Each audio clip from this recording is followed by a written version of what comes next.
ओंकारार्थे गन्धाक्षतपुष्पाण्यं समर्पयामि। ॐ चन्द्रमा मनसो जातशोः सूर्यो अजायत श्रोत्राद्वायस्य प्राणस्य मुखादग्निरजायत।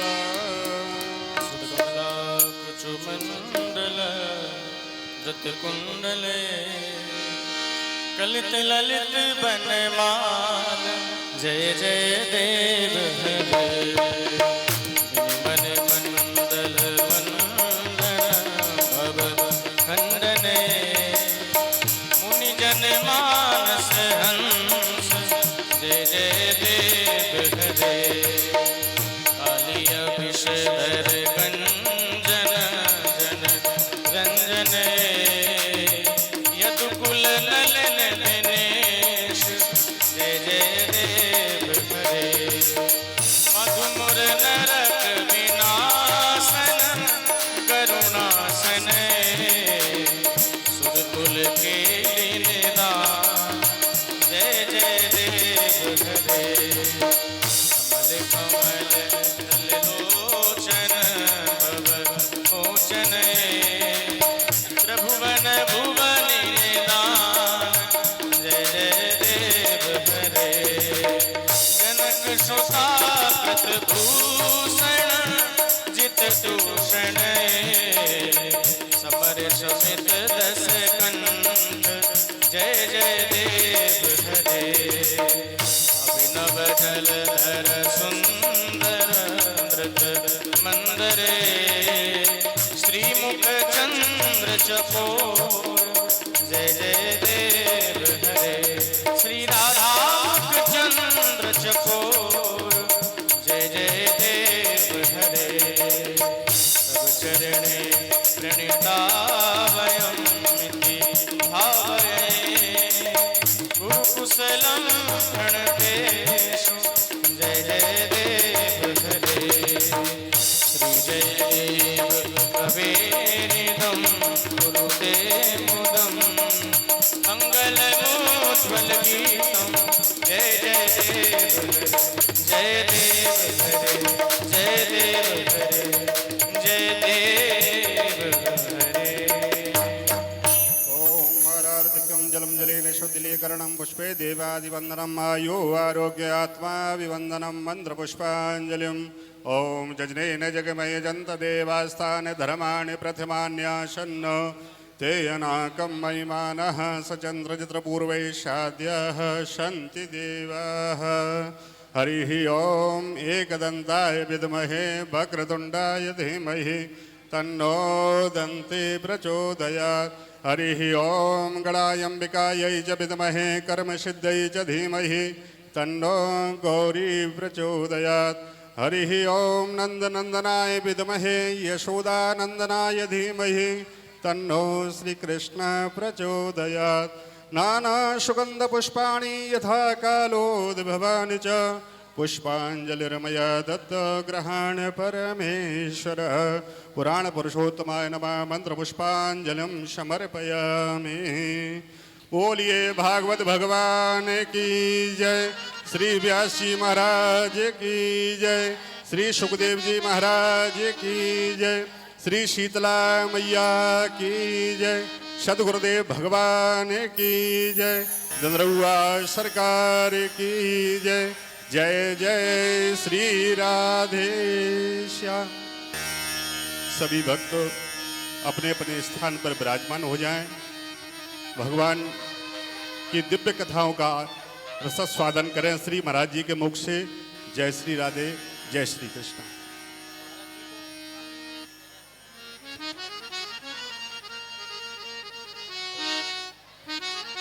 बोलिए श्री शीतला मैया की। बड़े ही सौभाग्य की बात है आज हम आप सभी के मध्य श्री धाम अयोध्या से पधारे हुए श्री शक्र पीठाधीश्वर परम लाडले जानकी जी महारानी के परम स्नेही परम विरक्त वैष्णव कुलभूषण श्री अयोध्या दास जी महाराज अयोध्या से पधारे हैं। सभी से निवेदन है तालियां बजाकर पूज्य महाराज जी का स्वागत करें। अब हम आप सभी पूज्य महाराज जी से आशीर्वचन प्राप्त करेंगे। बोलिए श्री सद्गुरुदेव भगवान की।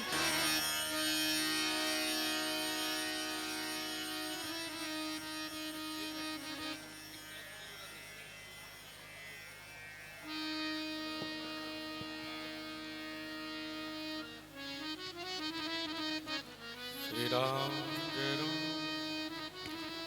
श्री सीतानाथ समारंभाम श्रीमद् रामानंदार्य मध्यमाम् अस्मदाचार्य पर्यन्ताम् वन्दे श्री गुरु परंपराम् गौरांगं रसमयं नित्यं रसाचार्यं रसोशुकं श्रीमद्रामहर्षणदेवाख्यं सद्गुरुं प्रणमाम्यहम् नित्यं विस्मरामि तिलकाङ्कितभव्यभालं स्वर्णच्छविं रसपञ्चरहस्यविज्ञं श्रीराम नाम अविराम रटन्त मास्ये श्रीराम हर्षण प्रभुं प्रेमावतारं यत्र यत्र रघुनाथ कीर्तनं तत्र तत्र कृतमस्तकाञ्जलिं बाष्पवारि परिपूर्णलोचनं मारुतिं नमत राक्षसान्तकं रामं रामानुजं सीतां भरतं भरतानुजं सुग्रीवं वायुसूनं च प्रणमामि पुनः पुनः।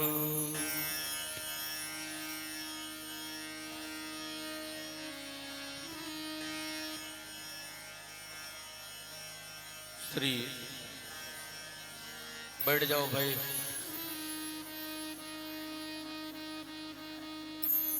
शीतला माई की कृपा से हम लोग उनके समीप में भागवत कथा मृत रसास्वादन के लिए उपस्थित हुए हैं, जिसमें भगवान श्री कृष्णचंद्र की गुणगाथा का गायन हो रहा है और उन्हीं के धाम श्री धाम वृंदावन से मदन मोहन दास जी महाराज व्यास जी के रूप में हम सबके सौभाग्य का विवर्धन करने के लिए यहाँ उपस्थित हुए हैं।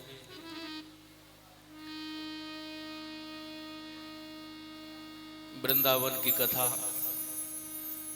वृंदावन के द्वारा ही हो और सौभाग्य का विषय है। यह दास राम जी के दरवाजे से आया है। राम कथा का गायन यहीं मगरौनी में दास के मुख से हो रहा है और आप श्री कृपा करके वृंदावन से पधारे हैं। आपके द्वारा कृष्ण कथा का गायन शीतला मैया के दरवाजे पर हो रहा है। वास्तव में धाम में निवास करने वाले जो भी हैं सभी भाग्यशाली हैं। धाम से महाराज जी पधारे हैं, ऐसा समझ करके आप सबको अपने भाग्य की सराहना करना चाहिए। यहाँ ठाकुर जी की कृपा से ये तो धाम ही है, मैया का धाम भी है, नाम रूप लीला धाम की चर्चा भी हो रही है। भगवान के मंगलमय नाम रूप लीला धाम की चर्चा जहाँ कहीं भी होती है वह तो धाम ही हो जाता है सहज में। और यह तो मैया का धाम है। माँ की गोद में सबको शांति मिलती है। शीतला माँ की छत्र छाया में हम सब उनके बच्चे भगवान की रसमयी कथा का रसास्वादन कर रहे हैं। ये परम सौभाग्य का विषय है। महाराज श्री बहुत बड़े वक्ता हैं जो देश के कोने कोने में गुरुदेव भगवान की कृपा से कथा कहते हैं। महाराज श्री ऐसे परंपरा से जुड़े हैं, ऐसे गुरुदेव के शिष्य हैं कि गुरु मेहरबान तो चेला पहलवान। यह गद्दी ही ऐसी है जहाँ से कथा की सरिता प्रवाहित होती रहती है। महाराज जी के यश और गुणों की चर्चा सारे विश्व में इस समय है। मलुक वाले महाराज जी साधुओं के सिरमौर हैं और जिनमें साधुता ही प्रवाहित होती रहती है। जो भी उनका दर्शन करता है, सत्संग करता है, उनके सानिध्य में जाता है, साधुता का दर्शन फूट फूट करके उनके अंग प्रत्यंग प्रत्येक क्रियाओं से होती रहती है। तो उनके शिष्य में भला यह सब सहज में हम लोगों को प्राप्त होगा।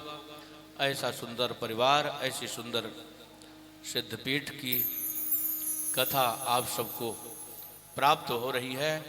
यह परम सौभाग्य का विषय है। यह दास भी परम सौभाग्यशाली है जो ऐसे धाम के, वृंदावन धाम के श्री महाराज जी का दर्शन प्राप्त हुआ। हम श्रोता का यह नियम है कि कथा के पहले पधार जाए, तो एक नियम का तो हमने पालन कर लिया, लेकिन समय की व्यवस्था के कारण दूसरे नियम का पालन नहीं कर पाएंगे। 2 नियम हैं, जैसे 3 नियम है, लेकिन 2 नियम तो हम लोग पालन कर ही लेते हैं, पहले आएं और बाद में जाएं। तो इतना तो आप लोग सब लोग करिए ही।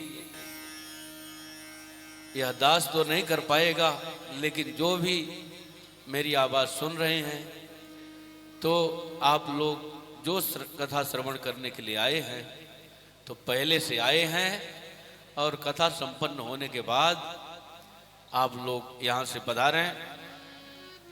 वास्तव में सौभाग्य है, रसिक संतों के द्वारा एक भी वाणी मिल जाए वह हमारे जीवन को बदलती है। हम सबके जीने के लिए भगवान के गुणों की चर्चा को छोड़ करके कोई साधन नहीं है। इस कलकाल में भगवान की कथा ही ऐसी है जो जीने के लिए आधार है। प्रभु के गुण को गाकर प्रेमी रखता जीवन जग में, अपना नहीं प्रयोजन कछ भी, चलता प्रभु के मग में। प्रेमी का जीवन प्रभु के गुणों की चर्चा करने के लिए ही है। भागवत में गोपी गीत में है ही, तव कथा मृतम तप्त जीवनम।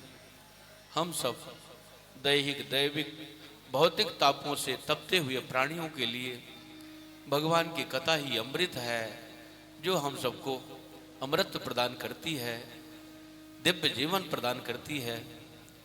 दिव्य जीवन को प्राप्त करके हम परम दिव्यात्मा प्रभु का सानिध्य, प्रभु का सामीप्य, प्रभु का पार्षदत्व प्राप्त करते हैं। भगवान की कथा के अतिरिक्त इस कलकाल में कोई साधन नहीं है जो भगवान से जोड़ सके। अतः हम सबको, जो भी धर्म प्रेमी हैं, सनातन धर्मी हैं, उनको भगवान के लिए समय अवश्य निकालना चाहिए। हम लोग सोचते हैं कि समय नहीं है और अधिकतर ये बात करते हैं कि समय नहीं है। अपने सभी कार्यों के लिए समय है, जिससे आपका जीवन संवरेगा उसके लिए समय नहीं है।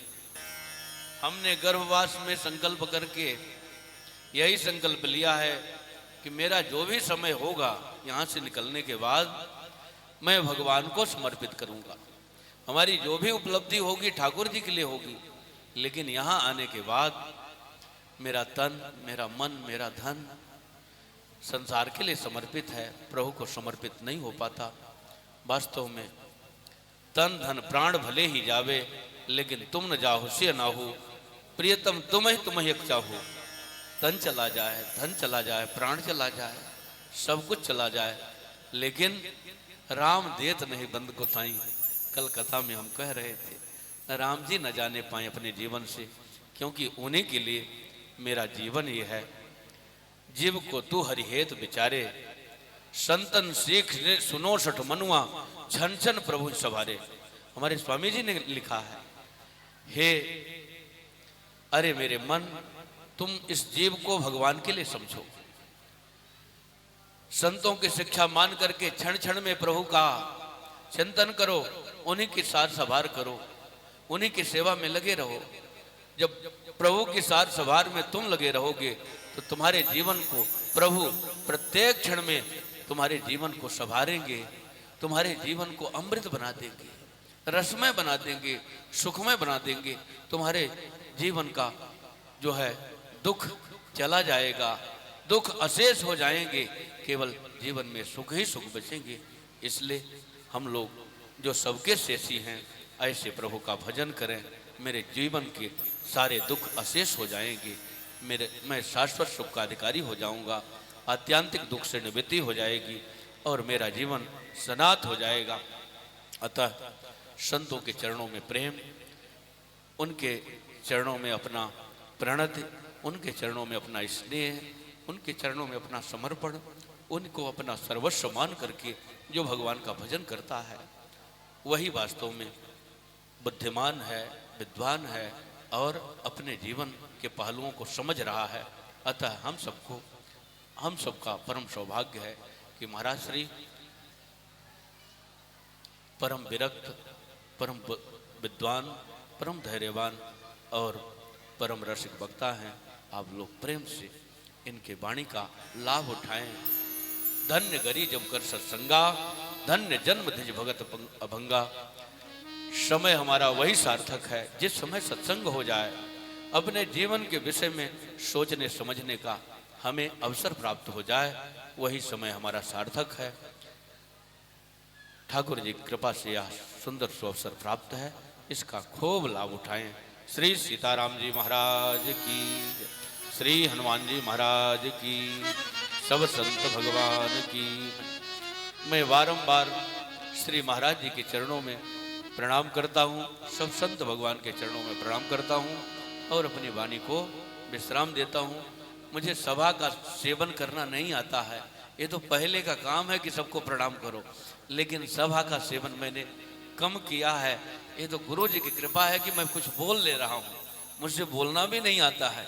गुरुदेव की साक्षात कृपा है कि मैं कथा कह ले रहा हूँ, बोल ले रहा हूँ। वैसे मैं कहीं किसी विद्यालय में पहली, दूसरी, पांचवी, 10वीं ये सब पढ़ा हूँ, लेकिन किसी गुरुमुख होकर के ऐसी सुंदर कथा लगाएं जैसे महाराज जी लोग विधिवत पढ़े हैं, ऐसी मेरी पढ़ाई नहीं हुई है। इसलिए सभा का ज्ञान मुझे थोड़ा कम है। बस मैं ये सौभाग्य समझता हूँ कि बड़े समाज विलोकूं भागू, बड़ी चूक साहिब अनुरागू। बड़े समाज में अपना सौभाग्य मुझे प्राप्त होता है गुरुदेव की कृपा से।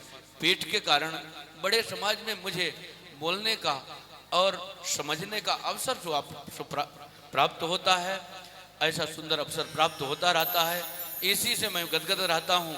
बकाया मुझे ज्ञान नहीं है कि सभा का सेवन कैसे किया जाता है।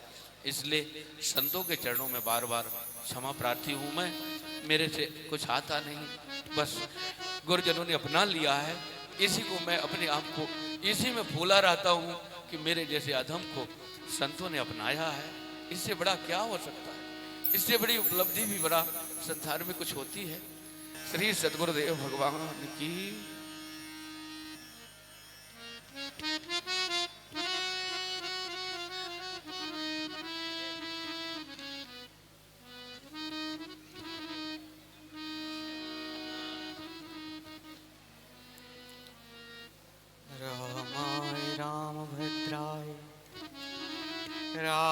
रामचंद्राय वेधसे रघुनाथाय नाथाय सीताया पतये नमः। अतुलित बलधामं हेमशैलावदेहं धनुजवनकृशानं ज्ञानिनामग्रगण्यं सकलगुणनिधानं वानराणामधीशं रघुपतिप्रियभक्तं वातजातं नमः। गुरुर्ब्रह्मा गुरुर्विष्णु गुरुर्देवो महेश्वर गुरुर्साक्षात् परं ब्रह्म तस्मै श्री गुरुवे नमः। आइए हम आप सभी परम पूज्य महाराज जी के सानिध्य में बैठकर जो राम नाम चर्चा का गुणगान सुन रहे थे, उसी क्षण भगवान नाम चर्चा 2 क्षण भगवान नाम कीर्तन करते हुए ज्यादा समय नहीं लूंगा, क्योंकि पूज्य महाराज जी ने अवध और वृंदावन दोनों के संतों का समागम से कथा का रस ही बढ़ गया है। तो उस आनंद के क्षण में हम ज्यादा समय नहीं लेंगे, केवल महाराज जी के द्वारा कथा का श्रवण करेंगे। आइए 2 क्षण भगवान नाम संकीर्तन। श्री राम जय जय राम, श्री राम जय जय राम, श्री राम जय जय राम, श्री राम जय जय राम, श्री राम जय जय राम, श्री राम जय जय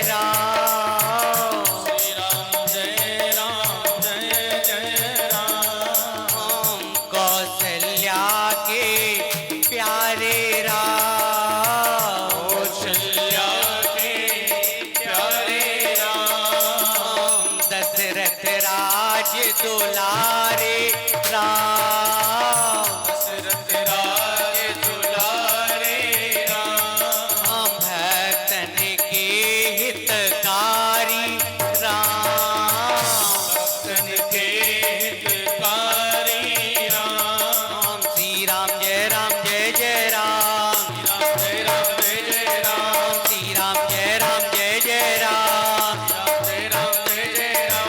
जय राम जय जय राम, श्री राम जय जय राम, श्री राम जय जय राम, श्री राम जय जय राम, श्री राम जय जय राम। बड़े ही सौभाग्य की बात है, जगत जननी मां शीतला की गोद में बैठकर परम पूजनीय प्रकांड विद्वान भागवत मर्मज्ञ निर्मोही अखाड़ा के अध्यक्ष श्री मदन मोहन दास जी महाराज की मुखार बिंदु से श्रीमद् भागवत कथा का आप सभी लोगों को जो श्रवण का सौभाग्य प्राप्त हुआ, हम लोगों के भाग्य की सराहना वास्तव में आज कोई नहीं कर सकता।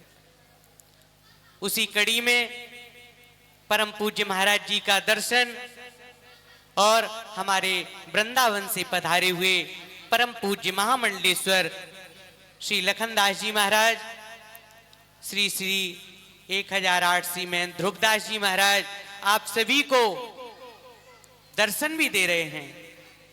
सुतदारा और लक्ष्मी पापिहु के घर होए, संत समागम हर कथा तुलसी दुर्लभ दोए। धन्यवाद है परीक्षित परिवार के लिए, आयोजन परिवार के लिए, जो उन्होंने संतों का संग भी और भागवत की कथा दोनों का ही समागम बड़े सौभाग्य से मां जगत जननी शीतला की गोद में हम आप सभी को परीक्षित परिवार का स्नेह प्रेम आज मां जगत जननी की गोद में खींच लाया। मैं बहुत बहुत साधुवाद देना चाहूंगा परीक्षित परिवार को, बहुत बहुत आशीर्वाद और पूज्य संतों के चरणों में दास का प्रणाम स्वीकार करें और सभी से निवेदन करेंगे क्षण भंगुर जीवन की कलिका, कल प्रात को जान खिली न खिली, मलियागिर की सुच शीतल मंद, सुगंध समीर चली न चली, कलिकाल कुठार लिए फिरता, तन नम्र पे चोट झिली न झिली, जपले हरिनाम अरी रसना, जपले हरिनाम अरी रसना, ये अंत समय में हिली न हिली।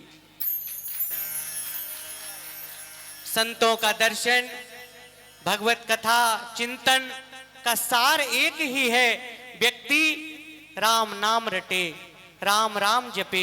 पूज्य महाराज जी ने अभी सुनाया कि राम नाम ही रटना चाहिए।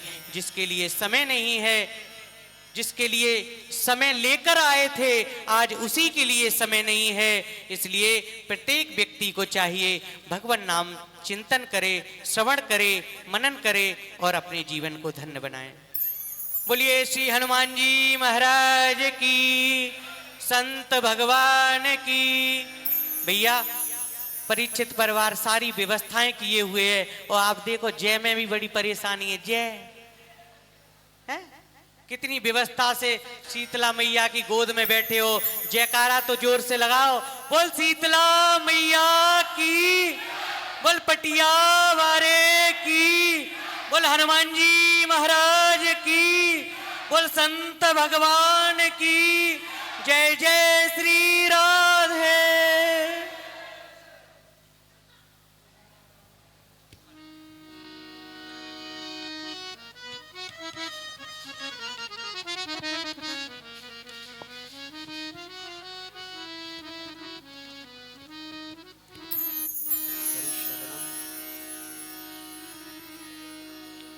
अयोध्यानाथ भगवान की जय।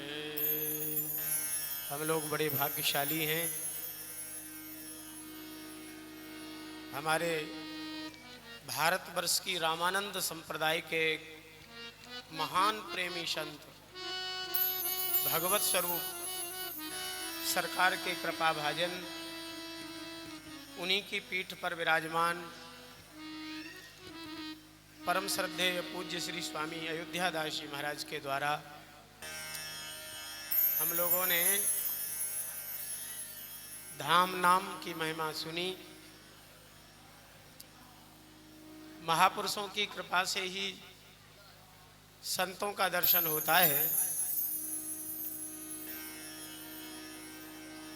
हमारे पुजारी जी ठाकुर गंभीर सिंह जी भाग्यशाली तो हैं, नहीं तो एक कथावाचक बुला करके लोग कथा करवा लेते हैं, हो गई कथा। यहाँ प्रथम दिन से ही नित्य संतों का आगमन हो रहा है। रोज किसी न किसी महापुरुष का दर्शन का सौभाग्य मिलता है। आज पूज्य अयोध्या से, वृंदावन से, हमारे ग्वालियर अंचल के टाटंबरी बाबा, सब संतों का दर्शन। वृंदावन से भी कुछ संत महंत पधार रहे हैं, उनका भी दर्शन होगा। यहाँ क्षेत्र के बड़े सिद्ध पुरुष बाबा बालक दास जी महाराज भी आने वाले हैं, उनका भी दर्शन होगा। और आज कथा का विश्राम दिवस है, तो कथा भी हमें भी कल से वृंदावन में कथा प्रारंभ करनी है, तो हम भी समय से निकलेंगे। महाराज जी के चरणों में यहीं से हम साष्टांग प्रणाम करते हैं,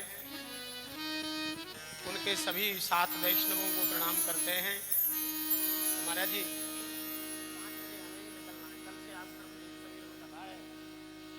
कथा बहुत रही है।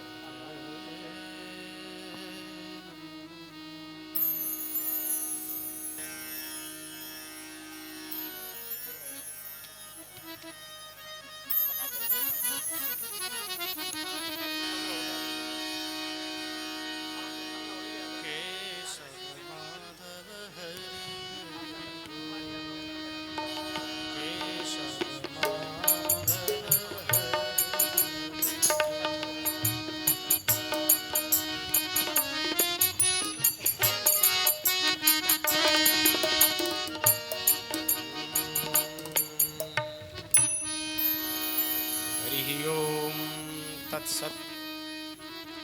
श्रीमते रामचंद्राय नमः। नमोस्तु रामाय सलक्ष्मणाय देव्यै च तस्यै जनकात्मजायै नमोऽस्तु रुद्रेन्द्रयमानिलेभ्यो नमोऽस्तु चन्द्रार्कमरुद्गणेभ्यः रामं रामानुजं सीतां भरतं भरतानुजं सुग्रीवं वायुसूनुं च प्रणमामि पुनः पुनः अंजनानंदनं वीरं जानकी शोकनाशनं कपीसमक्षहन्तारं वन्दे लङ्काभयङ्करम् सच्चिदानन्दरूपाय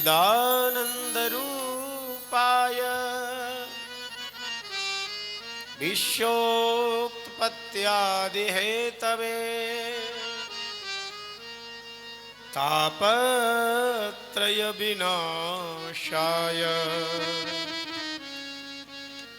श्रीकृष्णाय वयं नमः। यं प्रव्रजन्तमनुपेतमपेतकृत्यं द्वैपायनो विरह कातरया जुहाव पुत्रेति तन्मयतया तरवो विनेदुः स्तं सर्वभूतहृदयं मुनिमानतोऽस्मि। प्रह्लाद नारद पराशर पुंडरीक व्यासाम्बरीश शुक शौनक भीष्मदालभ्यान् रुक्मांगदार्जुन वसिष्ठ विभीषणादीन् एतानहं परम भागवतां नमामि।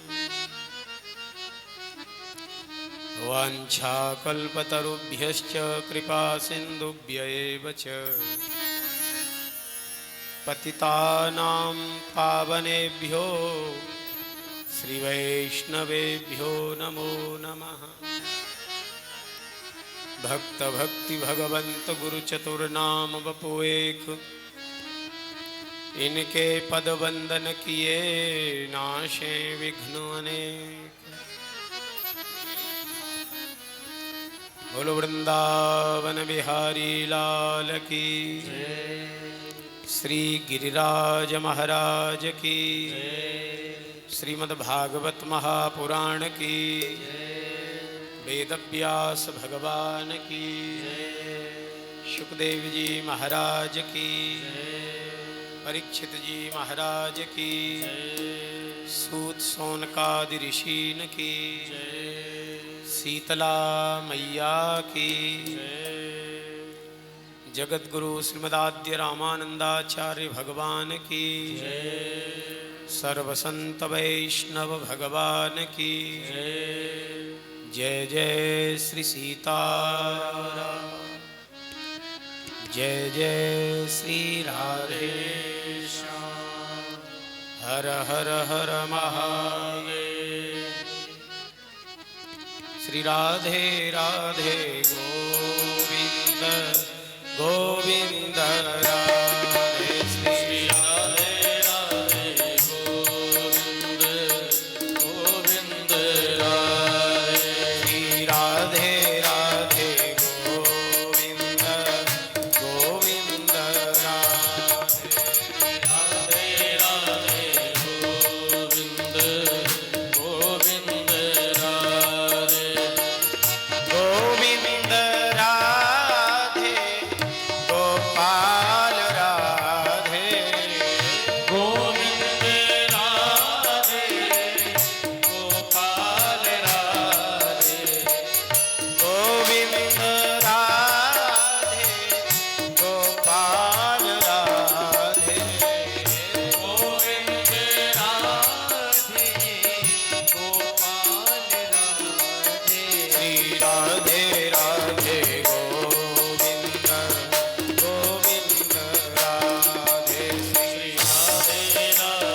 राधे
हरिशरणम। अखिल कोटि ब्रह्मांड नायक परात्पर पर ब्रह्म परमात्मा असंख्येय कल्याण गुणगण निलय। बेस इसका कम कर दो, बिल्कुल बंद कर दो। सर्वेश्वर प्राणेश्वर प्राण प्रियतम भगवान श्री कृष्ण की अहेतु की असीम अनुकंपा से भगवान नाम रूप लीला के परम रसिक आशुतोष अवडर दानी भूत भावन भोलेनाथ भगवान शिव की भावमयी समुपस्थिति में भगवान नाम रूप लीला के परम रसिक श्रोता श्रेष्ठतम वक्ता नामानुरागी कथानुरागी अनंत बलवंत श्री हनुमंत लाल जी महाराज की भावमयी समुपस्थिति में उद्भवस्थित संघार कारिणी क्लेशहारिणी जगत जननी परा अम्बा मां शीतला की चरण सन्निधि में उन्हीं के श्रवणार्थ अनेक संतों की भावमयी समुपस्थिति कृपा दृष्टि से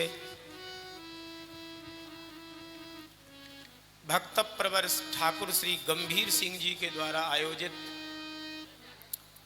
उनकी धर्मपत्नी भक्तिमती श्रीमती राजकुमारी माता के संकल्प से माता शीतला के श्रवणार्थ ये दिव्य भव्य श्रीमद् भागवत सप्ताह भक्ति ज्ञान यज्ञ चल रहा है। आज भगवान की कृपा से इस कथा सत्र में अयोध्या धाम से श्री महंत श्री स्वामी अयोध्या दास जी महाराज पधारे।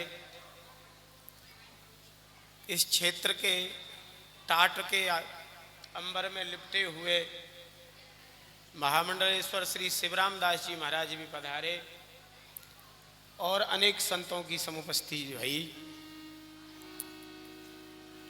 भगवत कृपा से हम 7वें दिन के कथा में बैठे हैं। कल हम लोगों ने ऐश्वर्य माधुर्य अनेक कथाएं सुनी। मूल रूप से श्री कृष्ण रुक्मणी मंगल की कथा पर विराम किया। भैया बैठ जाओ, कोई भजन होगा तब आना। श्री कृष्ण रुक्मणी के विवाह प्रसंग पर कथा का विराम किया। सभी लोग खूब झूम झूम के नृत्य करते रहे।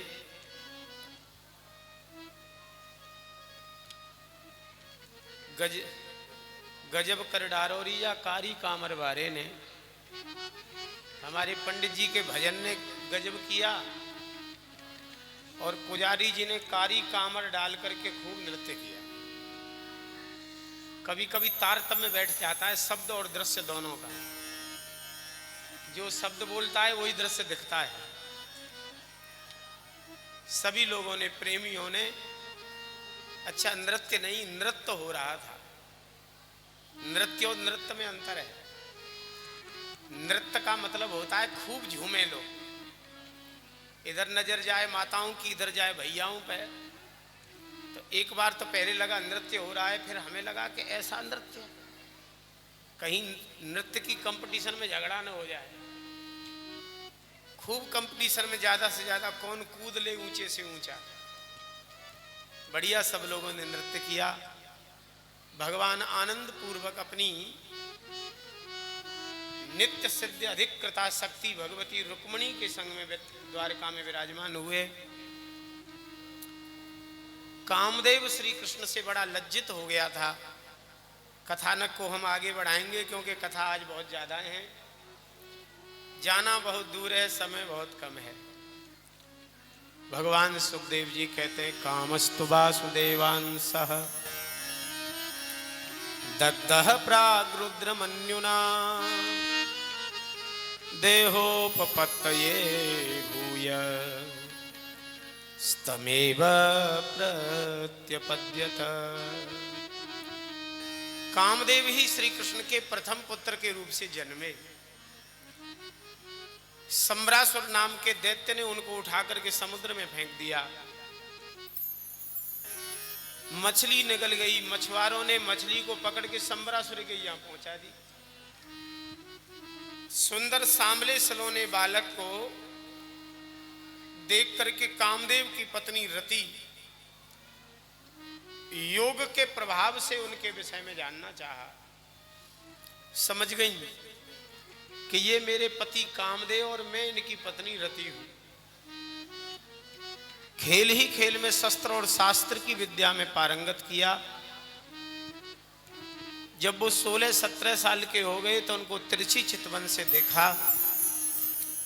प्रद्युम्न जी ने हाथ जोड़ के कहा मातृभाव मतिक्रम्य वर्तसे कामिनी यथा। आज आपकी दृष्टि में मातृत्व की पवित्रता नहीं है। रति ने हाथ जोड़ करके कहा भगवान नारायण सुतः संबरेणाहृतो गृहात् अहम तेधिक कृता पत्नी रति कामः भवान प्रभो। आप मेरे नित्य शाश्वत पति देव हो कामदेव और मैं आपकी नित्य शाश्वत अधिकृता पत्नी रति हूं। आपके पूज्य पिता श्री कृष्ण और माता जी रुक्मिणी हैं। ये सम्रासुर को आप मार डालो ससैन्य सपरिवार और अपने पूज्य माता पिता के पास चलो।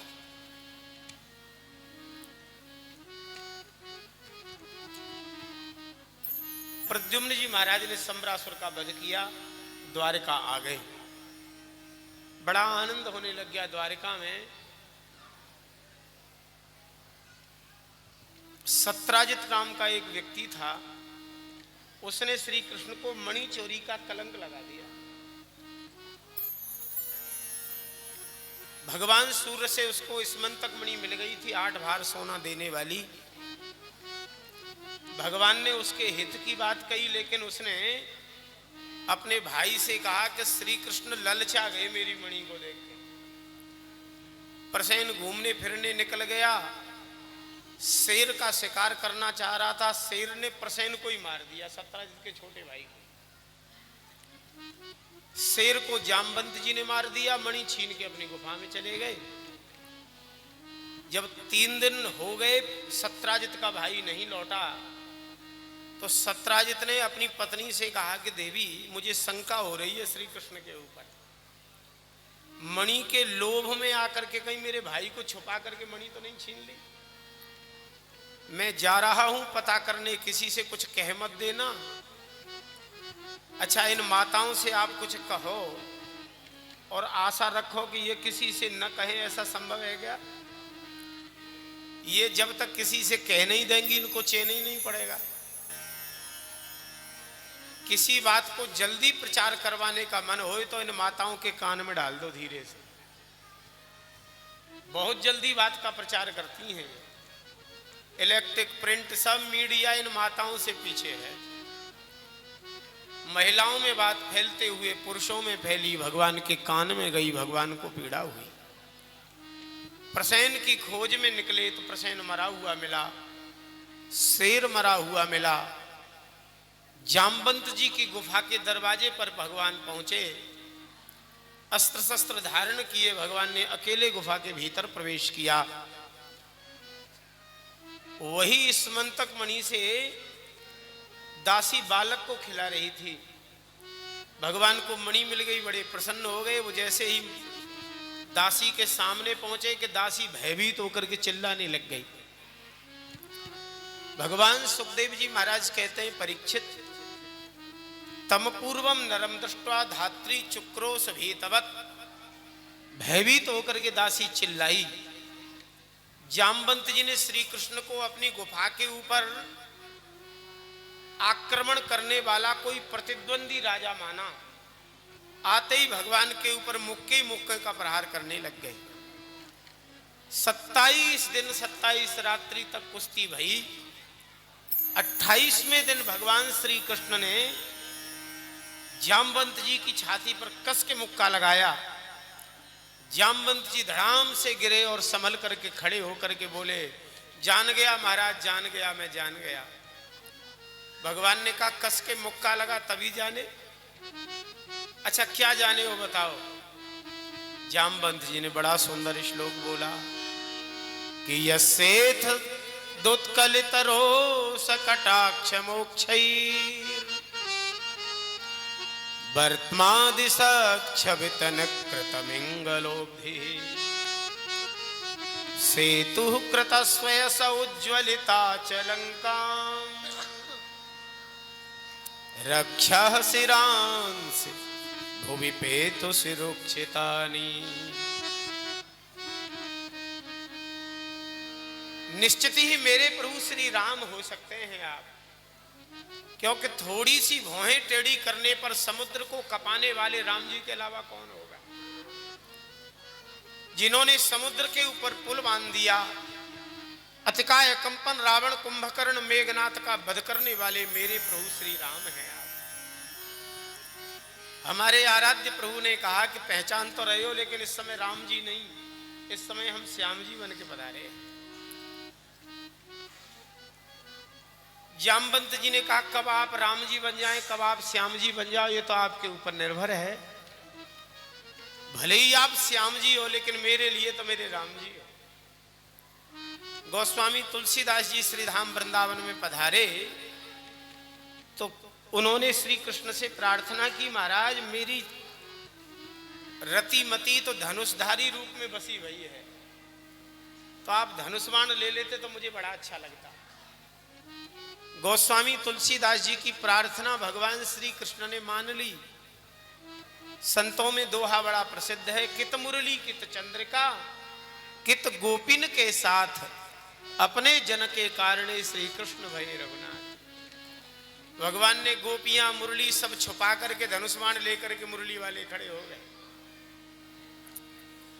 जामवंत जी महाराज हाथ जोड़ के बोले, महाराज मैंने आपकी कोई सेवा नहीं करी।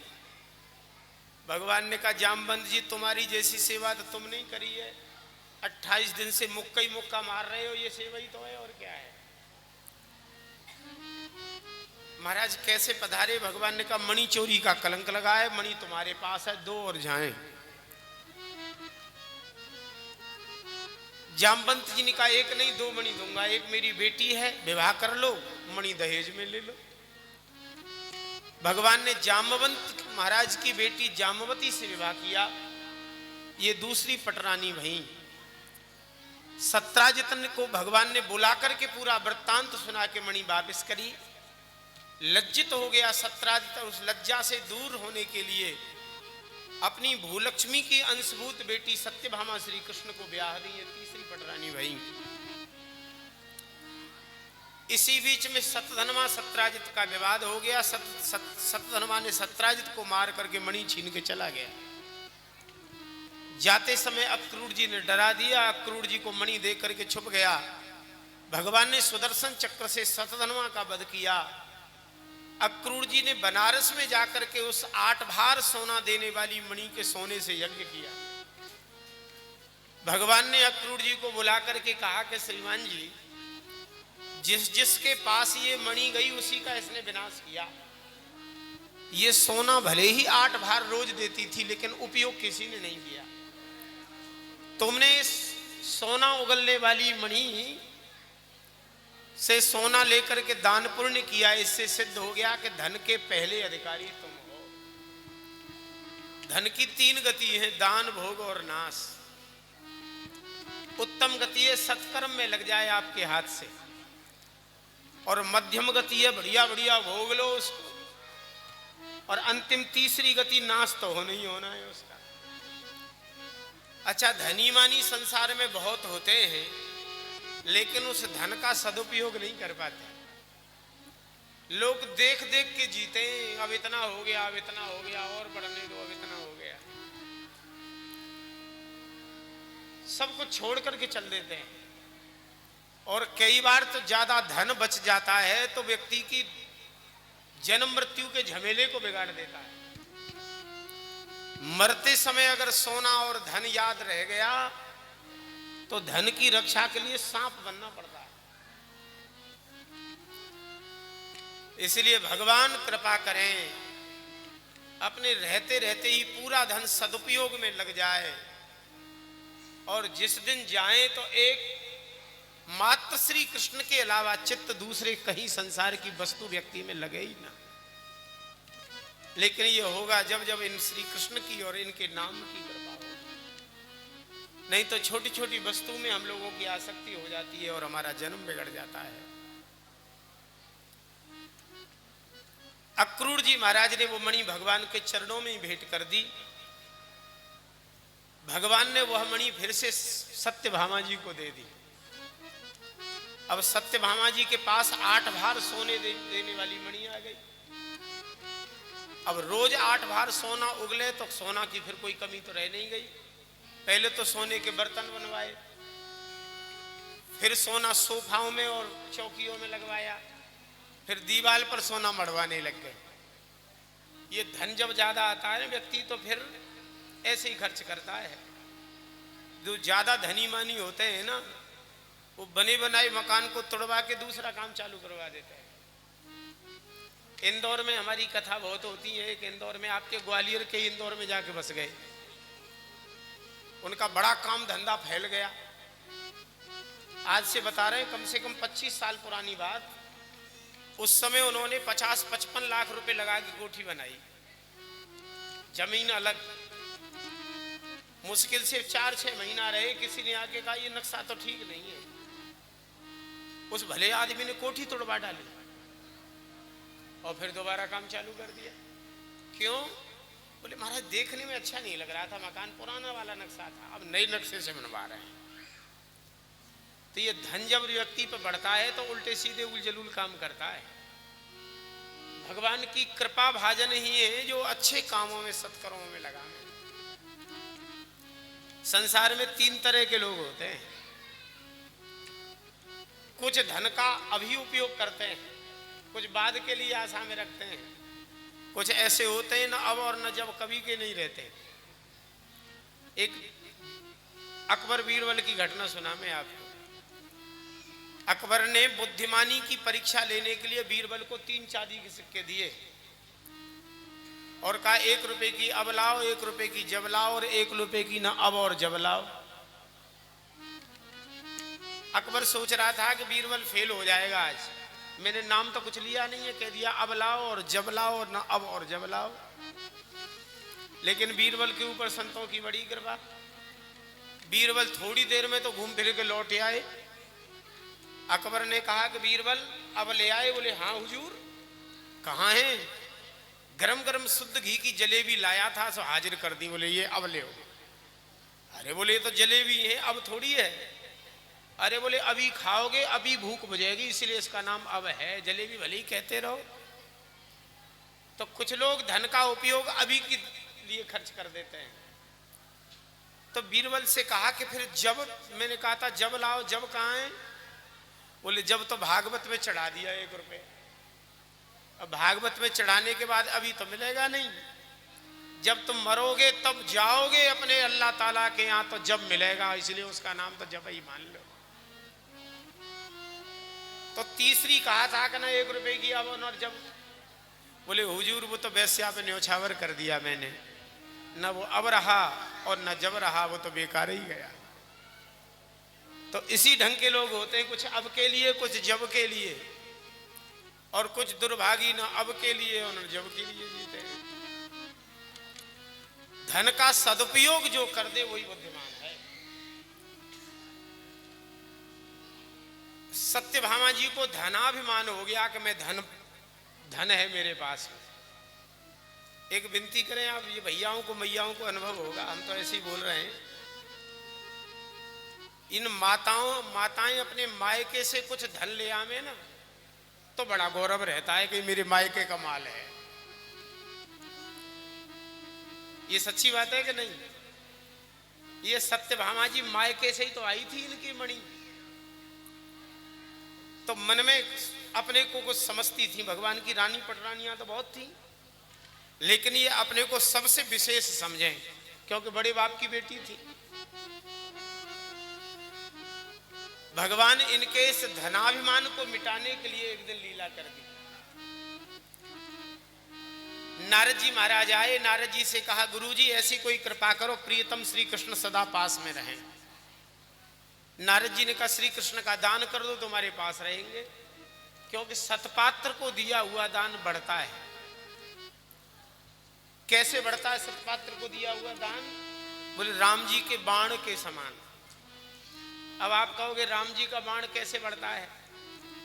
श्लोक बोल रहे हैं संग में, तूर्णे नैक सरह करेण दशधा संधान काले शतम चापे भूत सहस्र लक्ष गमने कोटिश्च कोटिर्बधे अंते अरबन खर्ब बाण निकरा सीता पते शोभितम एतद बाण पराक्रमस्य महिमा सतपात्र दानम यथा। राम जी के तरकस में एक बाण रहता है और जैसे ही राम जी उसको हाथ में लेते हैं कि वो एक ही बाण 10 बन जाता है। जैसे ही अपने धनुष पर रखते हैं तो वो एक ही बाण 100 बन जाता है। और जैसे ही धनुष की प्रत्यंचा खींचते हैं तो वो एक ही बाण 1000 बन जाता है। और भगवान कान तक खींच करके जब छोड़ते हैं तो वही बाण लाखों की तादाद में बन जाता है। ये राम जी का बाण कैसे बढ़ रहा है? बोले सतपात्र को जैसे दान बढ़ता है वैसे राम जी का बाण बढ़ता है। तो नारद जी की बातों में आ गई और उन्होंने श्री कृष्ण का ही दान कर दिया नारद जी को। नारद जी श्री कृष्ण को लेकर के चल दिए, सत्यभामा जी रोने लग गई। तो भगवान ने कहा इनके बराबर तौल करके तुम मुझे सोना दे दो। अरे बोले गुरुजी सोना का तो अंबार लगे, मेरे घर में रखने की जगह नहीं है सोना। ये तो बहुत अच्छी बात करी, तराजू मंगाया और बड़े से तराजू पर ठाकुर जी से कहा बैठ जाओ जी आप। ठाकुर जी भी आज ऐसे महाराज आज्ञाकारी हो गए, धर्म पत्नी ने कहा बैठ जाओ तो ठाकुर जी पल्ले में बैठ गए। सत्यभामा जी ने अपनी दासियों से कहा लाओ सोना उठा उठा के रखो दूसरे पल्ले में। वो सोच रही थी कि कोमल कोमल मेरे प्रियतम श्री कृष्ण कुंटल के होंगे ज्यादा, लेकिन वहां तो महाराज कुंटलों सोना धर दिया, भगवान का पल्ला हिले ही नहीं। अब बेचारी बड़ी परेशान, जितना सोना इधर उधर रखा था सब लाए के धर दिया, तुले ही नहीं भगवान। आभूषण उतार उतार के रखने लग गई, फिर भी नहीं तुले भगवान। सत्यभामा जी सोच रही थी कि आज श्री कृष्ण में इतना भजन कहां से आ गया। भगवान वेद कहते हैं श्री कृष्ण के विषय में अणु रणियान महतो महियान। कभी ये छोटे बन जाए कभी ये बड़े बन जाए तो इन्हीं की इच्छा की बात है। पूरे ब्रह्मांड की वस्तु भी इन्हें नहीं तोल सकती, और इनका मन हो जाए तो छोटी सी वस्तु से तुल जाते हैं। तुलसी दल मात्रेण जलस्य चुलुकेन वा विक्रीणीते स्वमात्मानं भक्तेभ्यो भक्तवत्सलः। रुक्मिणी जी आ गई और कहा कि बहनी ये कौन सा नया खेल चालू कर दिया तूने। सत्यभामा जी ने कहा जी मैं श्री कृष्ण को तोल रही हूं सोने से। रुक्मिणी जी ने कहा कि तू सोने के घमंड को छोड़ दे, श्री कृष्ण कहीं सोने से तुलेंगे? तो फिर कैसे तुलेंगे? बोले हटा पूरा सोना मैं तोलूं। रुक्मिणी जी एक तुलसी का पत्ता लाई और चंदन से उस पर लिखा श्री कृष्ण। श्री कृष्ण नाम लिख करके जैसे ही दूसरे पल्ले पर रखा, भगवान का पल्ला ऊपर झूलने लग गया, भगवान के नाम का पल्ला जमीन पर टिक गया। नारद जी महाराज ने मुस्कुराते हुए उस पत्र को, तुलसी पत्र को उठा के मुख में रखा और हाथ जोड़ के कहा कि देवी सत्यभामा, इस धन के गुमान का त्यागन कर दो और तुम श्री कृष्ण के नाम का आश्रय लो, तुम्हारा जीवन धन्य हो जाएगा। क्योंकि सबसे बड़ा धन तो भगवान का नाम है। पायो जी मैंने राम रतन धन पायो, वस्तु अमूल अमोलक दी मेरे सदगुरु, कृपा करे अपनायो। पायो जी मैंने राम रतन धन पायो, खर्चे न खूटे चोर नहीं लूटे, दिन दिन बढ़त सवायो। पायो जी मैंने राम रतन धन पायो। सबसे बड़ा खजाना भगवान का नाम है। ये नाम रूपी खजाना जिसके चित्त में बैठ जाए महाराज, वो मालो माल हो जाता है। और राम नाम केवल रुपया ही नहीं है। हमारे संतों में तो एक भजन गाते हैं कि राम नाम के हीरे मोती मैं बिखराऊं गली गली। आप लोग भी गाते हो क्या? तो चलो हमारे संग ही गा लो। अरे राम नाम के हीरे मोती मैं बिखराऊं गली गली। कृष्ण नाम के हीरे मोती मैं बिखराऊं गली गली। ले लो रे कोई राम का प्यारा, सुर मचाऊं गली गली। राम नाम के हीरे मोती मैं बिखराऊं गली गली। ले लो रे कोई राम का प्यारा, सुर मचाऊं गली गली।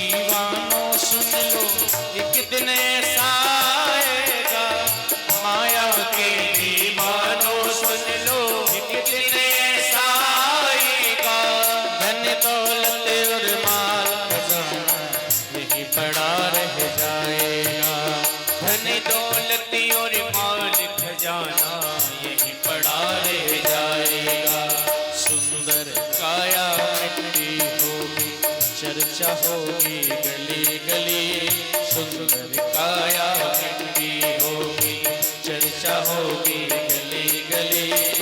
ले लो रे कोई राम का प्यारा, सुर मचाऊं गली गली।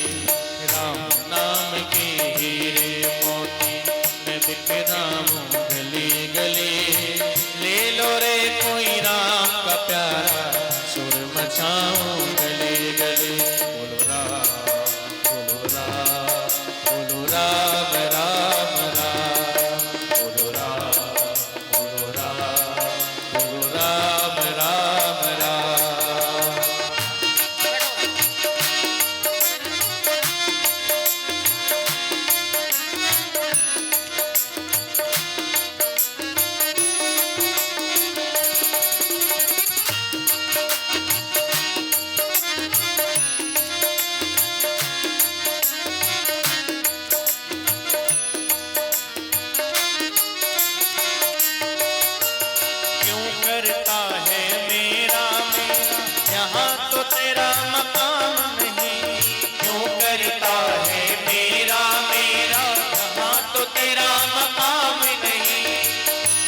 जग में फंसा हुआ है वह सच्चाई निशान नहीं।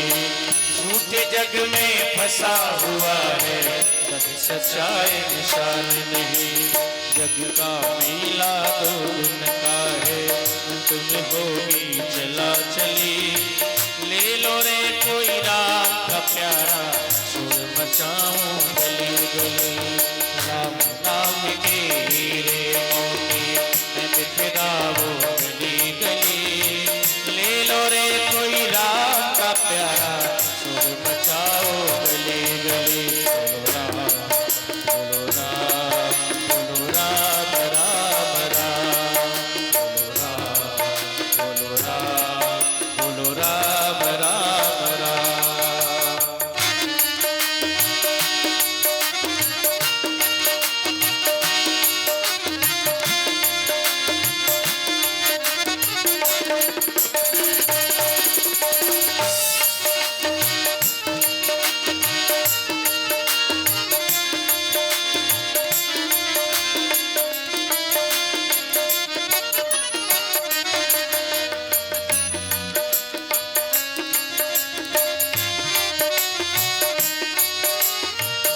जिनने मोती लूटे वह तो माला माल हुए।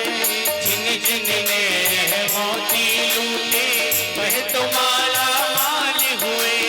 जिनने मोती लूटे वह तो माला माल हुए। जिनने मोती लूटे वह तो माला माल हुए। धन दौलत के बने पुजारी आखिर वह कंगाल हुए। धन दौलत के बने पुजारी आखिर वह कंगाल हुए। चांदी सोने वालों बात सुनाओ खरी खरी। चांदी सोने वालों सुन लो बात सुनाओ खरी खरी। ले लो रे कोई राम का प्यारा सुर मचाओ गली गली। राम नाम के बिखराओ गली गली। ले लो रे कोई राम का प्यारा सुर मचाओ गली गली। बोलो राम राम बोलो राम राम राम बोलो राम राम।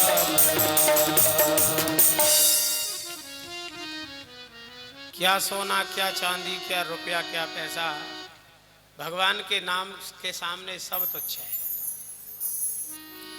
लेकिन ये बात समझ में आएगी नहीं, ये बड़ी कठिन है। इतनी सरल बात होती ना तो काम न बन जाता। फिर अर्जुन को माध्यम बना करके जमुना जी से भगवान ने चौथा विवाह किया।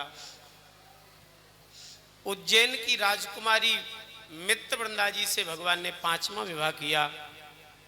छठवीं पटरानी अयोध्या नरेश नागनिजित की बेटी नागनिजिती रही।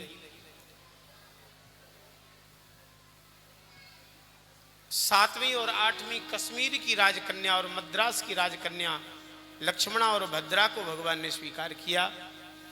ये भगवान की 8 पटरानियां हो गई। भूमिरापो नलो वायु खम्मलो बुद्धिरेव च अहंकारम इतियम में भिन्ना प्रकृति रष्टधा।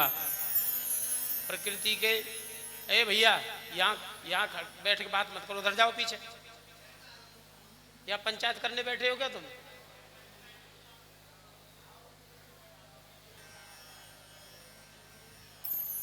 बीच बीच में बात करते हो और फिर बढ़िया कूलर की हवा ले रहे। भौमासुर नाम का एक असुर था जिसने 16,100 कन्याओं को एकत्रित कर लिया। विवाह किसी से नहीं किया। उसने ऐसा विचित्र संकल्प किया कि 1 लाख इनकी संख्या हो जाएगी तब विवाह करेंगे। 1 लाख एक संग कहाँ मिले कन्या? उन कन्याओं को नारद जी ने श्री कृष्ण की उपासना बताई। उन्होंने श्री कृष्ण की आराधना उपासना की।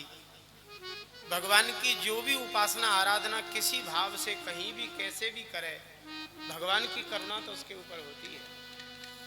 भगवान सत्यभामा जी को लेकर के भौमासुर की राजधानी में पधारे। भौमासुर का सेनापति था मुर नाम का दैत्य, जो बड़ा वीर था। 100 पुत्रों के सहित भगवान ने उस मुर नाम के दैत्य का वध किया।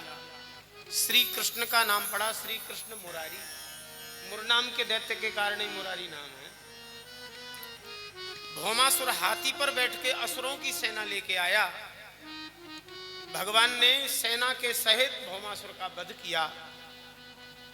16,100 कन्याओं ने भगवान के चरणों में उपासना की थी, प्राप्त करने की प्रार्थना की थी। भगवान ने 16,100 रूप धारण करके उन सबको स्वीकार किया। इस प्रकार से भगवान की रानी पटरानियों की संख्या 16,108 हो गई। भगवान के पुत्र प्रद्युम्न जी का विवाह, प्रद्युम्न जी के पुत्र अनिरुद्ध का विवाह बाणासुर की बेटी उषा से हुआ।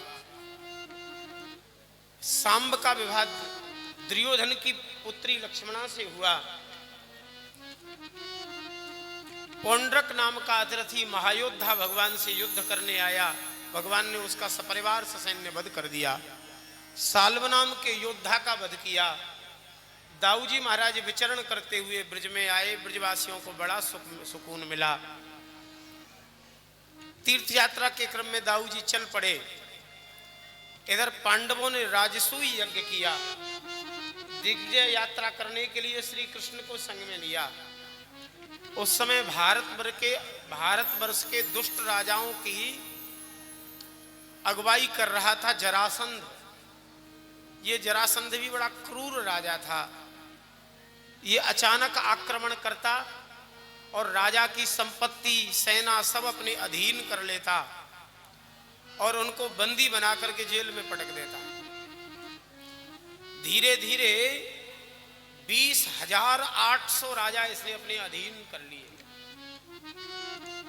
उन 20,800 राजाओं का ये वध करना चाहता था। उन 20,800 राजाओं ने गुप्त सेवक भेजा भगवान नारायण श्री कृष्ण के पास में। उस सेवक ने आकर के प्रार्थना की। हमारे आराध्य भगवान ने भीम और अर्जुन को संग में लिया और जरासंध के देश मगध पहुंचे।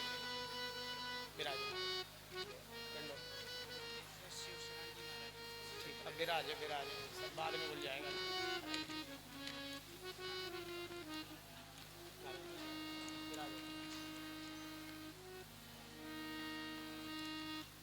भगवान श्री कृष्ण अर्जुन और भीम को लेकर के पधारे जरासंध के मगध।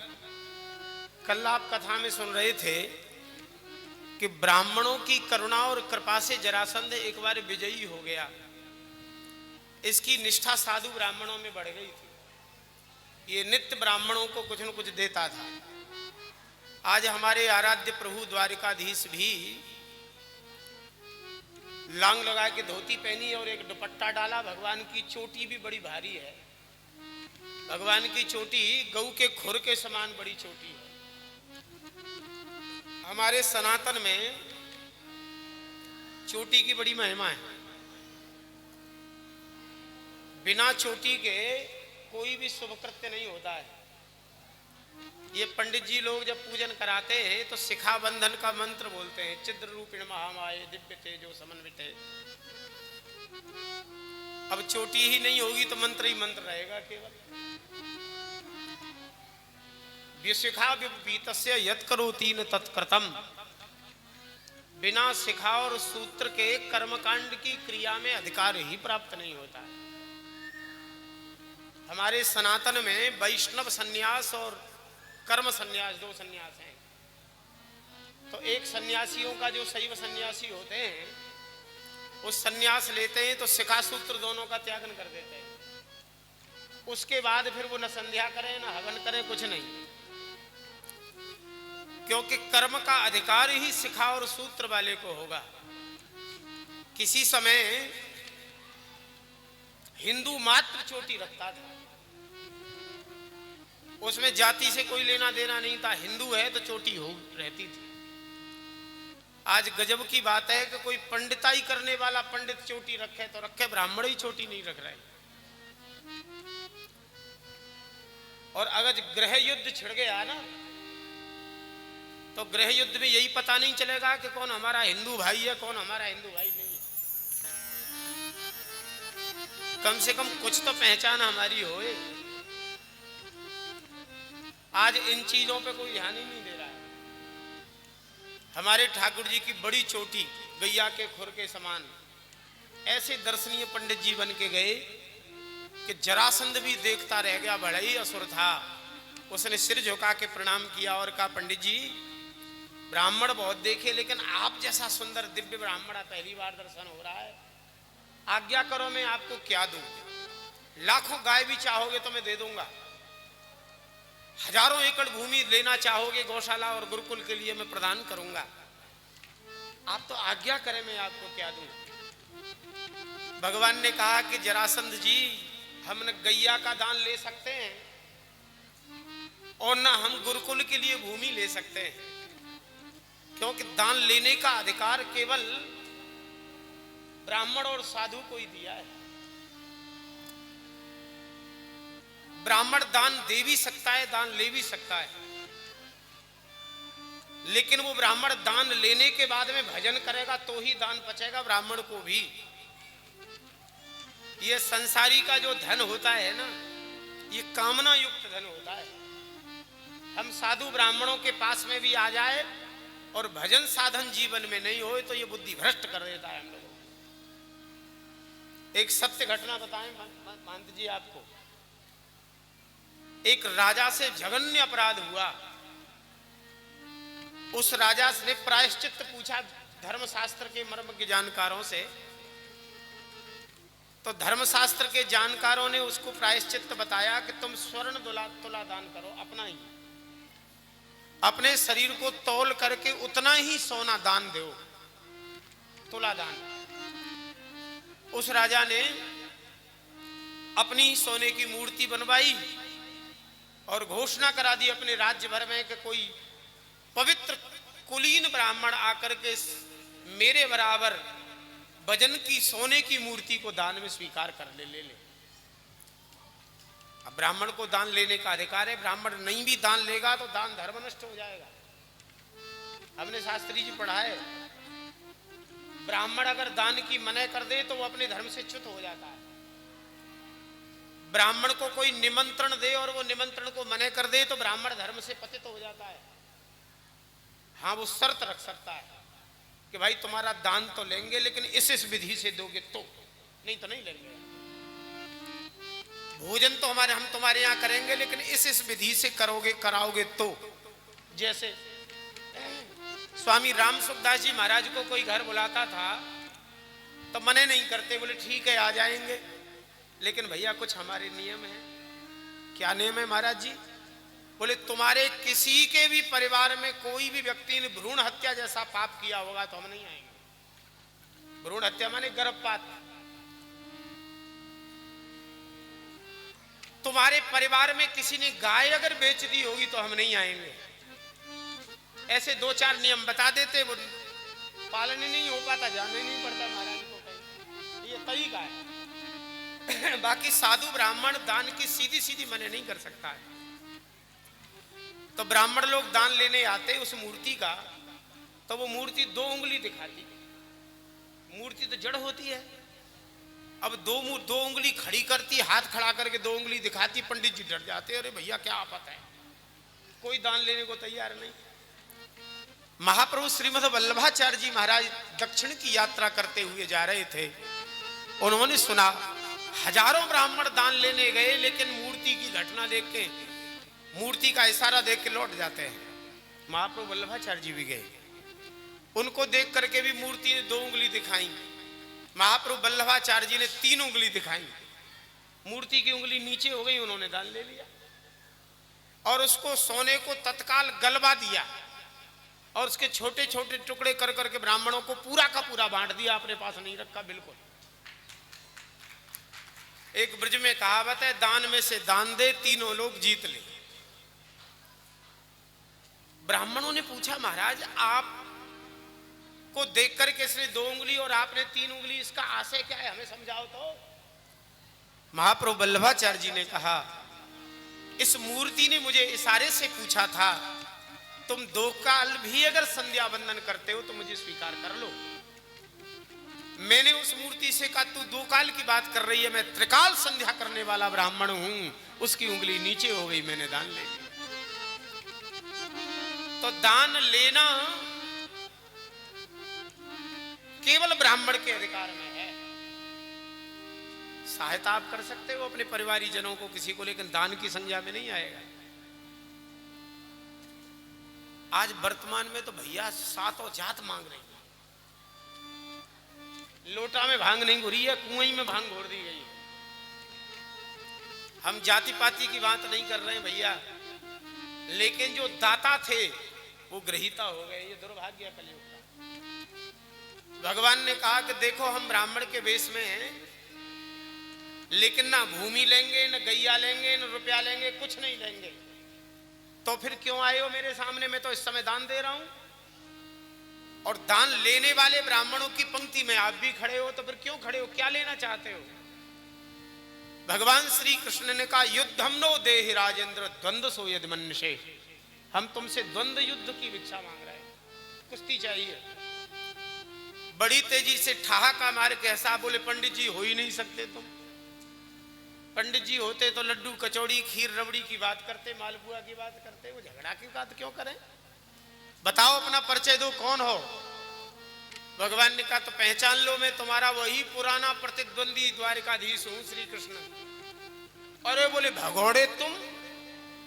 भगवान ने कहा हम तो एक बार भगोड़े, तुम 17 बार भगोड़े हो।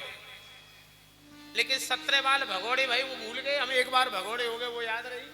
ये दुष्टों का लक्षण है।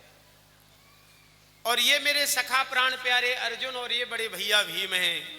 पसंद करो तीनों में से एक एक से किसी को भी पसंद कर लो, वही तुमसे कुश्ती करेगा। अरे बोले तुम तो हार ही चुके हो, तुमसे क्या लड़ना। भीम भी धनुष्बाण चलाने में बड़े ही वीर हो, लेकिन कुश्ती में मेरी समानता नहीं कर सकता। अच्छा है भीम से 2-2 हाथ होंगे। दिन भर कुश्ती, रात में विश्राम। 27 दिन बीत गए। 27वें दिन की रात्रि में भीम ने कहा महाराज बड़ी भीड़ से भिड़ा दिया, ये तो मर ही नहीं रहा है। भगवान ने कहा अपने बल से मारने का अब तक तुम्हें भरोसा है ना, इसलिए नहीं मर रहा है। जब तक जीव अपने बल का भरोसा करता है तब तक उसका कोई काम नहीं मिलता। श्री सूरदास जी महाराज कहते हैं सुनेरी में निर्बल के बलराम, अपबल तपबल और बाहुबल, चौथो है बलदाम। सूर किशोर कृपाते सब बल, हारे को हरि नाम। सुनेरी में निर्बल के बलराम। भैया भीम तुम अपने बल का प्रयोग कर रहे हैं इसलिए देर हो रही है, तुम मेरा तो थोड़ा स्मरण करो। भीम ने कान पकड़ा, हाँ द्वारिकाधीश भूल हो गई। 28वें दिन का मध्याह्न काल है। मुड़मुड़ के भीम कुश्ती करते करते भगवान की तरफ देख रहे हैं। भगवान ने एक कुशा उठाई और कुशा लेकर के भीम को दिखाते भये उसको आधी चीरी, आधी इधर फेंकी। स्मरण आ गया भीम को इसकी मृत्यु का तरीका। इसको उठा के धड़ाम से पटक दिया, इसके पैर के ऊपर अपने पैर को जमाया, दोनों हाथों से दूसरा पैर पकड़ा, लगाई ताकत, बीच से चीरा, इसका प्राणांत हो गया। जरासंध के मरने के बाद में जरासंध के पुत्र का नाम था सहदेव। ये थरथर कांपने लग गया भगवान को देखते ही। भगवान ने कहा सहदेव तुमसे हमारा कोई बैर नहीं है, हमने तो तुम्हारे पिता के अनाचार पापाचार के कारण उसका वध करवाया है, बाकी मेरा तुमसे कोई बैर नहीं है। वाल्मीकि रामायण का एक श्लोक है, सर्वे क्षयांता निचया पतनांता समुच्छ्रया संयोगा विप्रयोगांता मरणांतम च जीवितम। हमारा और जरासंध का बैर तो जरासंध की मृत्यु पर ही समाप्त हो गया, और हमारा तुमसे कोई बैर नहीं, और हम तुम्हारी संपत्ति को भी नहीं लेंगे। ऐसा कह के भगवान ने अपने प्रबल प्रतिद्वंदी जरासंध के पुत्र को गद्दी पर बैठा के तिलक कर दिया उसको, और कहा तुम्हारे पिता ने जो 20,800 राजा कैद में बंद कर रखे हैं उन सबको छुड़वाओ। 20,800 राजाओं को कारागृह से जैसे ही मुक्त किया, सबने भगवान के चरणों में साष्टांग प्रणाम किया और बड़ी सुंदर स्तुति की। एक श्लोक ज्यादा प्रसिद्ध है, शायद आप लोगों में से भी किसी को याद होगा। इस श्लोक की फलश्रुति है कि इस श्लोक का बार बार अनुसंधान कोई करे तो उसके क्लेश दूर हो जाते हैं। क्लेश माने दुख दूर हो जाते हैं। अच्छा भैया, दुख कौन कौन दूर करना चाहते हो? कोई नहीं करना चाहते हो? 2-4 के हाथ खड़े हो रहे हैं केवल, और हाथ तो जब खड़े हों जब ठीक से कथा सुने। वो तो बैठे अपना गुम सुम भंडारा होगा तो पाए के लौट जाएंगे। कहा है कृष्णाय वासुदेवाय हरे परमात्मने प्रणत क्लेश नाशाय। क्लेश माने दुख होता है ना। भगवत शरणागति की कोई प्रार्थना करे और गोविंद नाम का उच्चारण कर दे, गोविंदाय नमो नमः, उसके क्लेश दूर हो जाते हैं। तो चलो हमारे संग में एक बार बोल ले आज, बोलो कृष्णाय कृष्णाय। भूखे हो क्या? थोड़ा जोर से बोलो ना।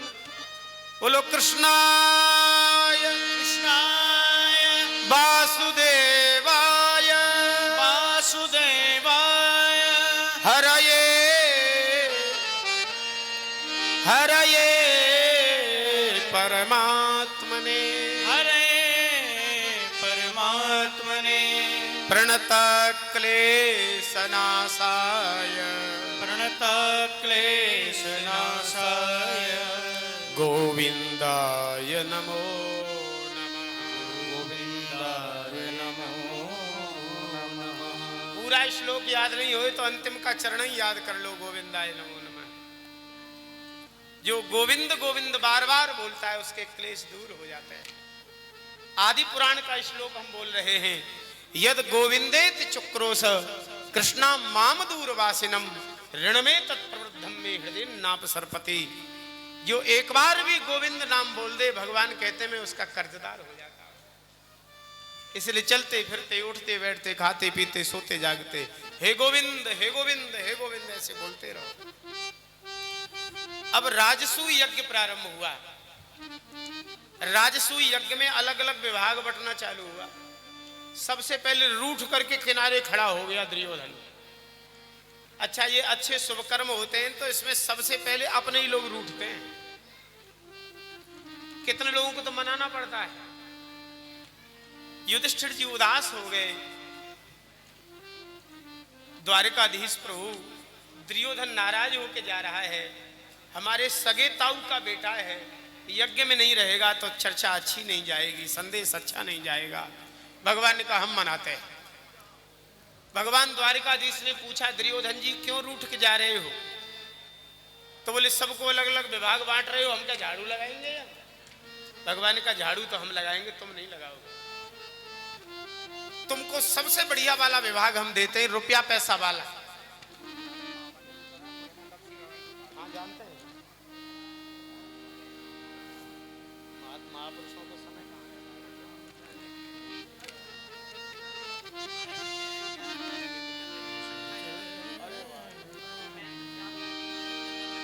श्री राम जय राम हमारे जय राम। श्री राम जय राम जय राम। श्री राम जय राम जय राम। श्री राम जय राम जय राम।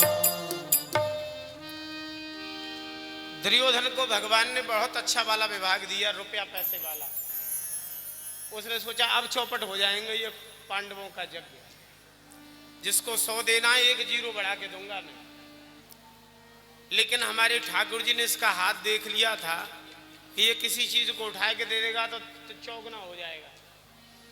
जिन पंडित जी की 100 रुपए की योग्यता थी उसको ये दुर्योधन 1000 उठा के दे देता, जल्दी खत्म हो जाए, फिर बाद में साप दे जाएं। लेकिन इसकी हाथ में रेखा होने के कारण वो तत्काल चौगुना हो जाता। 100 रुपए देता तो 400 ही होता, 1000 दे रहा है तो 4000 हो गए। इस प्रकार से धीरे धीरे जय जयकार युधिष्ठिर जी महाराज की होने लग गई। और वैसे भी देखो कोई भी यज्ञ हो, कथा हो, कर्मचारी बहुत होते हैं, लेकिन जेब तो यजमान की खाली होती है और लोगों को क्या लेना देना। लोग तो 2 लीटर पेट्रोल भी डलवाते हैं ना गाड़ी में तो लिख देते हैं कि भैया ये पेट्रोल डल गया है। 2-4 माचिस के बंडल भी आते हैं ना तो वो भी लिख देते हैं, बोले यजमान जी ये माचिस हम लाए थे, लाओ करो। सब जगह एक जैसा ही हाल है। हमारे ठाकुर जी ने दुर्योधन से तो खूब लुटवाया और जय जयकार हमारे पांडवों की करवाई। अच्छा, हमारे ठाकुर जी की एक आदत है, करते वो स्वयं हैं और जय जयकार करवाते हैं अपने भक्तों की। सब आपकी कृपा से सब काम हो रहा है, मेरा आपकी कृपा से सब काम हो रहा है।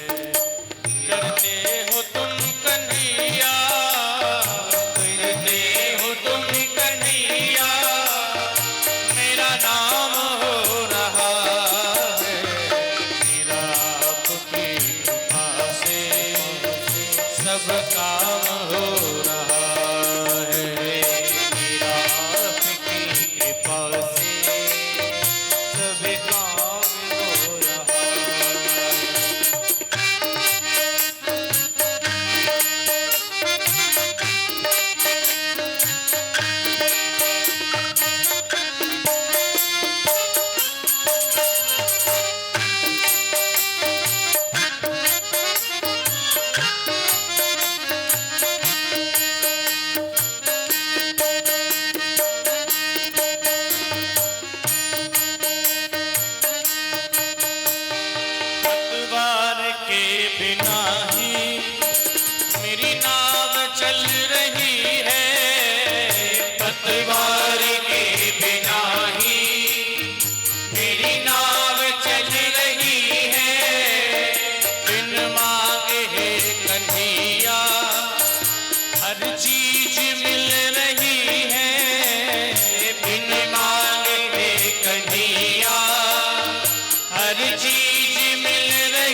चीज की कमी है, तुम साथ हो जो मेरे, किसी चीज की कमी है, किसी और चीज की अब परवाह भी नहीं है, किसी और चीज की अब परवाह भी नहीं है।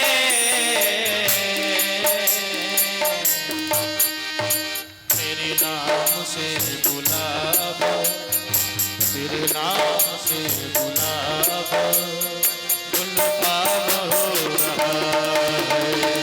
राम की कृपा से काम हो रहा है। करते हो तुम कन्हैया, करते हो तुम कन्हैया, मेरा नाम हो रहा है। मेरा आपकी कृपा से सब काम हो रहा है। मेरा आपकी कृपा से सब काम हो रहा है।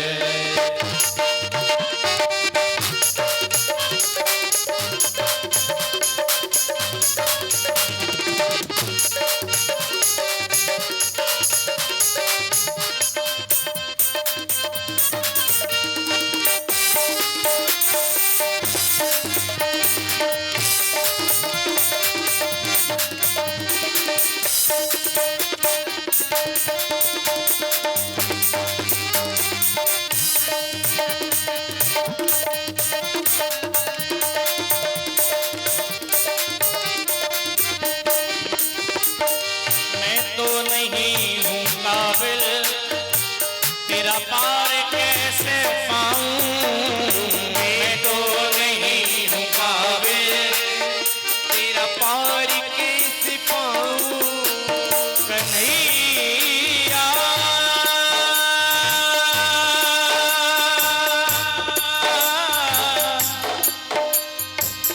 मेरे प्यारे,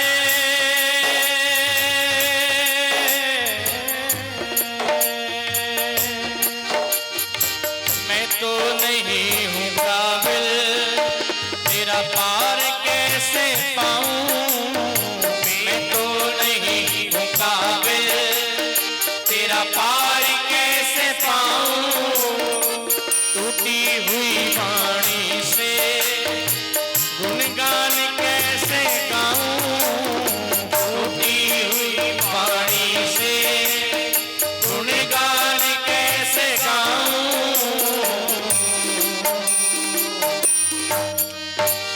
तेरी हम प्रेरणा से, तेरी हम प्रेरणा से सब काम हो रहा है।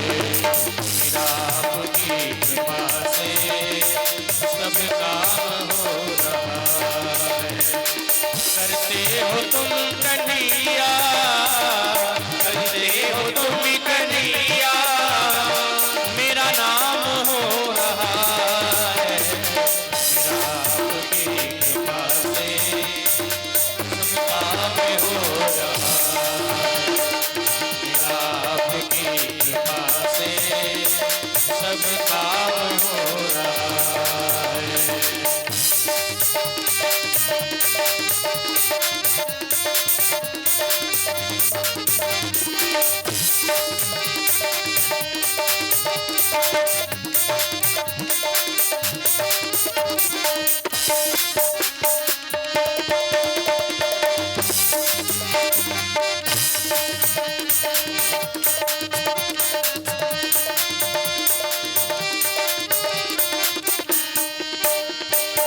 पतवार के बिना ही मेरी नाव चल रही है। पतवार के बिना ही मेरी नाव चल रही है।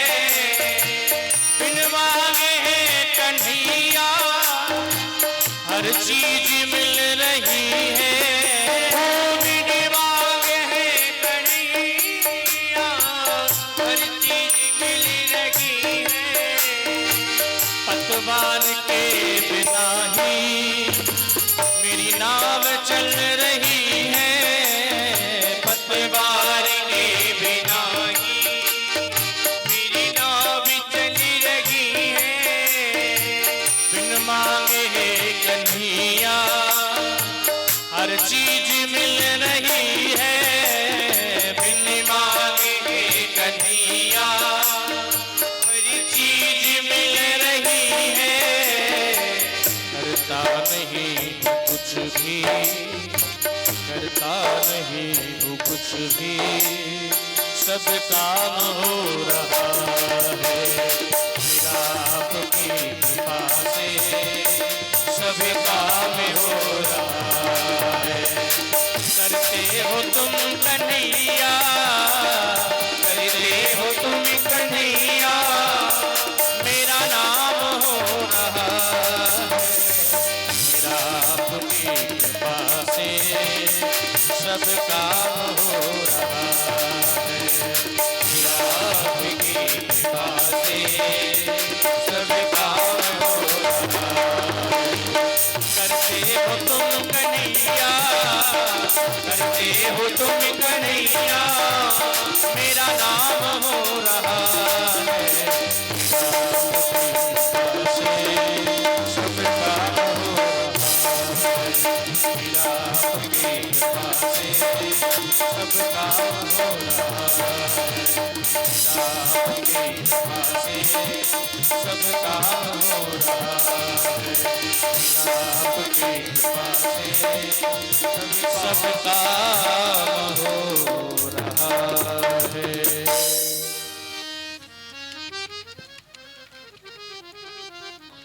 करते हो तुम कन्हैया मेरा नाम हो रहा है, कर्ता कार्यता सह पांडवों का यज्ञ हुआ, जय जयकार हुई पांडवों की पूरी पृथ्वी पर। इधर तीर्थ यात्रा करते हुए दाऊ जी महाराज नैमिषारण्य पधारे, इलवल के पुत्र बलवल का संहार किया, सूत जी को भगवत धाम भेजा, हत्याहरण तीर्थ का निर्माण किया। अब श्री सुदामा जी महाराज का चरित्र है, थोड़ा सा ध्यान से सुने भैया सुदामा जी के चरित्र को। नेताजी हम ही को बोल लेने तो तुम मत बोलो या मंच पे।